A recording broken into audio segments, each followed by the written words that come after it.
mengalir saja. Kemudian Iya, saya Bu. mungkin mau beralih sama Bapak Nostra nih dari BP Tapera nih. Monggo, Bu. Mungkin masih banyak pemirsa Banjarmasin Pos yang belum mengetahui apa itu BP Tapera. Tapera itu apa? Apakah itu pengembang juga? Apakah anggota REI? Ya kan? Baik, kita langsung tanya dengan Bapak Nostra nih. Iya, Kira-kira Ibu. apa sih Tapera itu, Pak? Program-program Iya. apa yang dipunyai gitu? Silahkan, Pak. Iya. Terima kasih Bu Anjar, pertama udah diundang ke Banjarmasin Pos.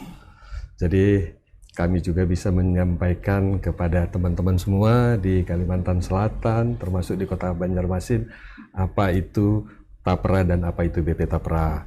Terima kasih juga nih ke Pak Ahyat, Pak Hasan, ada REI Expo, REI Kalsel ya Pak ya, Iya. Expo ya. Iya. Ini juga saya pikir kami juga berterima kasih karena ini juga sarana untuk memperkenalkan juga salah satunya nanti program pembiayaan Tapera. Nah, tadi kalau Ibu Anjar bertanya apa itu Tapera, apa itu BP Tapera. Iya. Nah, jadi kita melihat dulu dari dasar hukumnya kan Bu ya. Jadi Tapera ini sebenarnya ada undang-undangnya. Namanya Undang-Undang 4 tahun 2016 tentang Tapera. Supaya singkat, kita langsung aja apa tujuannya. Tujuannya Tapera, Tapera itu programnya Bu, Tabungan Perumahan Rakyat. Yang melaksanakan namanya BP Tapera. Institusinya namanya BP Tapera. Tujuannya Tapera itu menghimpun dan menyediakan dana murah jangka panjang yang berkelanjutan untuk memenuhi kebutuhan rumah bagi pesertanya. Jadi menghimpun, menyediakan dana murah jangka panjang yang berkelanjutan untuk memenuhi kebutuhan rumah bagi peserta Tapera. Itu yang diamanatkan di dalam undang-undang menjadi tujuannya Tapera. Sehingga sebenarnya kami di BP Tapera itu tugasnya itu secara proses bisnisnya ada 3 yang utama.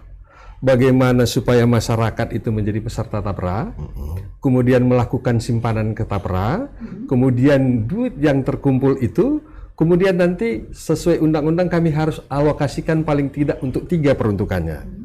Jadi kalau duit itu sudah terkumpul harus dikelola oleh Tapera dan dialokasikan menjadi 3 bagian. Satu bagian pertama itu nanti kami harus alokasikan untuk cadangan untuk memastikan kalau ada nanti teman-teman peserta Tapera yang pensiun, duitnya harus bisa dikembalikan. Itu nomor 1 tuh Pak. Jadi jangan sampai peserta itu sudah nabung pensiun nggak bisa dapat duitnya. Harus bisa dikembalikan karena amanat undang-undangnya seperti itu. Nah, karena kadang-kadang ada juga teman-teman yang belum tahu, dia kira cuman nabung tapi nggak dapat Pak. Jadi duit itu nanti dikembalikan pada saat pensiun atau nanti meninggal dunia. Itu yang pertama. Jadi begitu duit kumpul, hitung tahun depan berapa pensiun, itu harus dialokasikan dulu. Nah, kedua, baru dialokasikan untuk pembiayaan perumahannya Pak. Karena memang tujuannya duit dihimpun, dikumpulkan, dikelola. Ultimate goal-nya itu sebenarnya memberikan pembiayaan perumahan kepada pesertanya. Kenapa? Karena peserta MBR ya kita sebutnya itu masih banyak yang belum punya rumah, punya kemampuan terbatas. Program Tapera ini sebenarnya disiapkan bagaimana supaya teman-teman peserta itu mampu untuk mencicil sehingga bunganya sama dengan FPP juga kan 5%.